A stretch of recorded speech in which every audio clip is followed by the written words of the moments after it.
Yes, brother. Good evening, sir. My name is Rohit Raina, sir.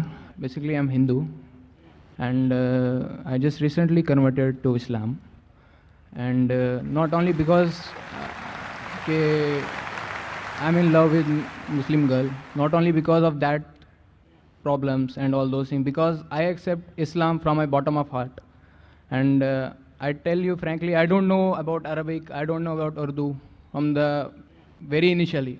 And I don't know about the Sanskrit also, because I am from the Hindu background.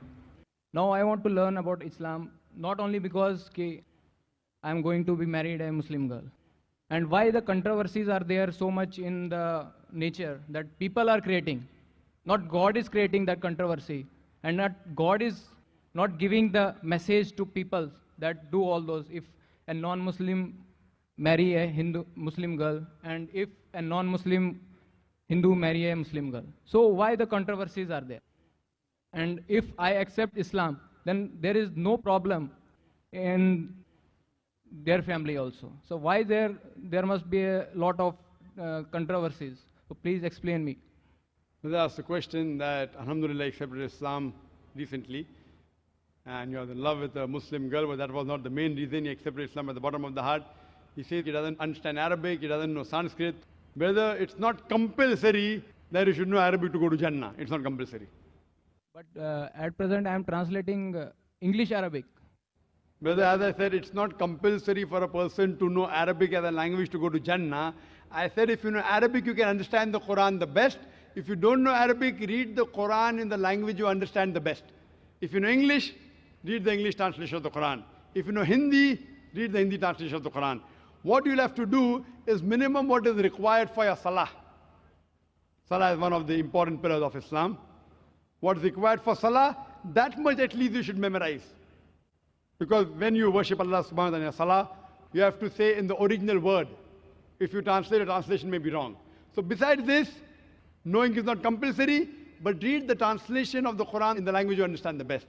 As far as the main question is concerned, that why this controversy, you have accepted Islam, so what's the controversy? As far as the Muslims are concerned, there's no controversy. No, I am not telling about the Muslim controversy. I am telling about the Hindu controversy. Why? Why I'm saying? Because the Quran says in Surah Baqarah, chapter number 2, verse number 221, it says that do not marry an idol worshipper until he believes. A believing man, even if he's a bondsman, even if he's a slave, he is far better than an idol worshipper, even if he allows you. And the same is vice versa for the girl and for the boy. The reason is that if you have a vehicle and one tire is of the bicycle and the other of the truck, how will the vehicle run? But naturally, all the tires should be similar, but natural, any good, pious girl would want that the husband also goes to Jannah, go to paradise. So if she has found the way to paradise, that's acquire peace by submitting her will to Almighty God, that's what she may have requested you, and that's the reason you accepted Islam. As far as the Hindus are concerned, you have to show them a video cassette. Similarities between Islam and Hinduism. What I tell them, people talk about interfaith. I tell them, at least agree. I tell the non-Muslims. I don't believe in interfaith dialogue that Islam is the same religion as Hinduism, as Christianity, all are same. I don't agree with that. I, being a student of comparative religion, I know the differences. What I tell them, at least agree that one book is 100% the word of God. So the Christian will say, I don't mind agreeing that Bible is 100% the word of God. The Hindu will say, I don't mind believing Veda to be the word of God.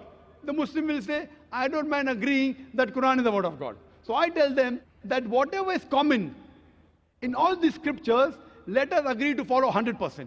What is different, what is contradictory, we can discuss tomorrow. At least what is common, let us agree to follow 100%. And when we read these scriptures, all these scriptures say that there is only one God. All the scriptures say Almighty God has got no images. He has got no idol. He has got no statue. So let us, all of us, agree to believe and worship one God who has got no image, who has got no idol. All these scriptures, whether the Vedas, whether the Bible, whether the Quran, they say that the last and final messenger is Prophet Muhammad, peace be upon him.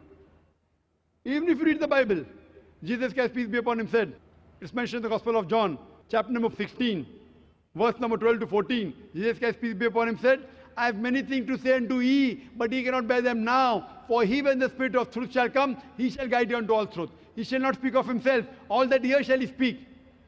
He shall show you things to come. Now here, Jesus Christ, peace be upon him, is telling that I have many things to say unto you, but you cannot grasp my message. He, when the Spirit of truth shall come, he shall guide you unto all truth. Talking about Prophet Muhammad, peace be upon him. The scriptures of all the major world religions, Hinduism, Christianity, Judaism, Islam, all of them say there's one God, you have to worship him alone, and the last and final messenger is Prophet Muhammad, peace be upon him. So if all the religious people read the scriptures, inshallah, this conflict would be solved, and all of them would acquire peace by submitting their will to Almighty God. Hope that answers the question.